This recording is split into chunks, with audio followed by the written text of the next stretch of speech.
how do you work on the shadow? We talk about the shadow a lot. Can you give a practical example of how to work on the shadow? Yes. So one of the surefire ways, and I've heard you talk about this, especially when you were talking about the interview and people's comments, when you two were talking.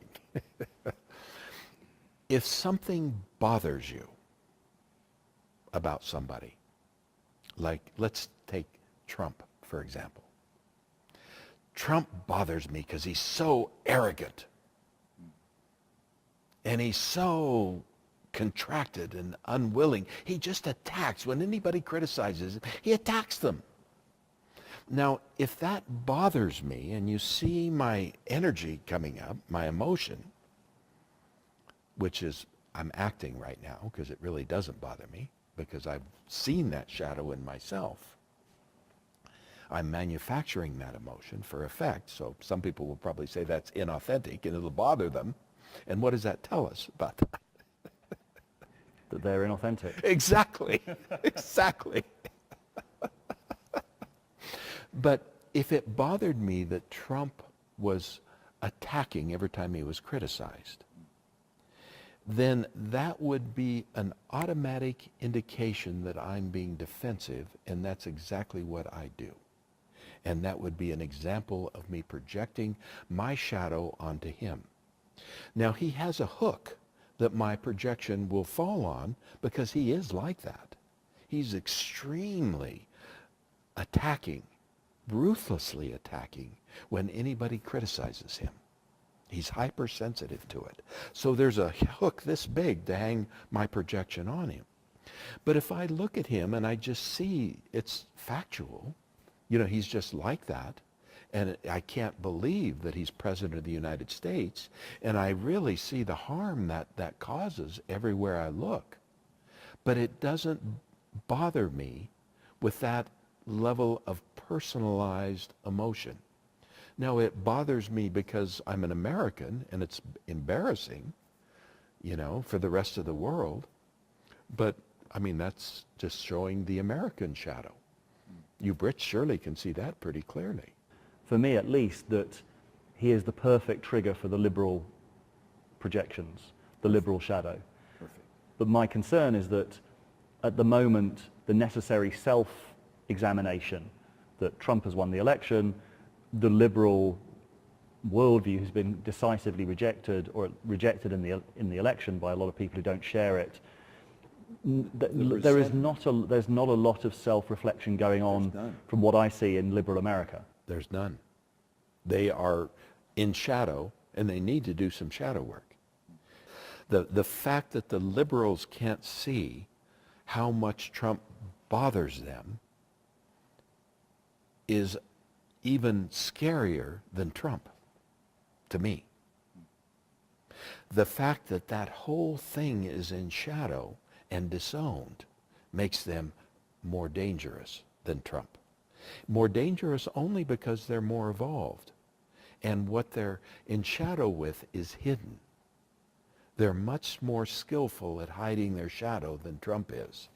He can't hide his shadow. It's blatantly obvious, which makes it less dangerous to me. So what is the shadow that's hidden in that context? Arrogance. Liberal arrogance. Liberal arrogance and passive-aggressive violence that's been repressed. It's so likely to explode out. I mean, we last interview we talked about culture wars. That's two shadows conflicting, right? If you and I were in that position where we polarized to the point that the liberals and conservatives had, then we would be that far from coming to blows. This is going to explode in a very ugly way. I don't see anything to make it better. I don't see anything happening to stop the deadlock. And that's frightening. That's really frightening. I think I agree, because the idea of even a mediator between the two sides just seems like a non-starter at the moment. No. Like, I don't see, that was going to be one of my questions, is there a way for America to pull out of the sort of spiral of polarization that it's in at the moment? I don't see it, short of a disaster. So what do you see? You've asked me that question before. I'm going to ask it again. I see disaster. That's what I see. And I don't see a specific disaster. I don't prophesize anything. But I see the only thing that's going to shock us out of this culture war that we're in is something so severe that it creates a problem that's bigger than the one we're projecting on each other.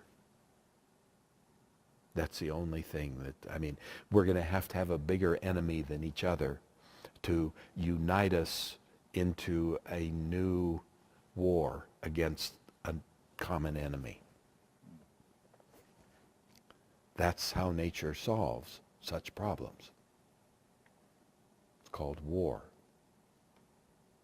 And if you look at the world situation, the center cannot hold. That William Butler Yeats poem, The Second Coming. The best lack all conviction, and the worst are full of passionate intensity. That's what I see happening. What's going to happen? Don't know. I'm not a prophet. But I really see where polarization leads us. I see where it led us in the 30s into the Second World War. Doshin, thank you again. Yes. It's always a pleasure, David. I want to just really appreciate what you're doing. And particularly because you're tackling the rough problems and questions that nobody else wants to tackle. And the brave effort that you're putting into this and putting it all out there on the line. Booyah. Booyah. That's a Zen thing, isn't it? Well, it's an integral Zen thing. Great. One of my brilliant students brought that in. Isn't it great? Doesn't it feel good? Booyah. It's like blowing shit up. Doshin, thank you. Deepest gratitude. Thank you. Anytime.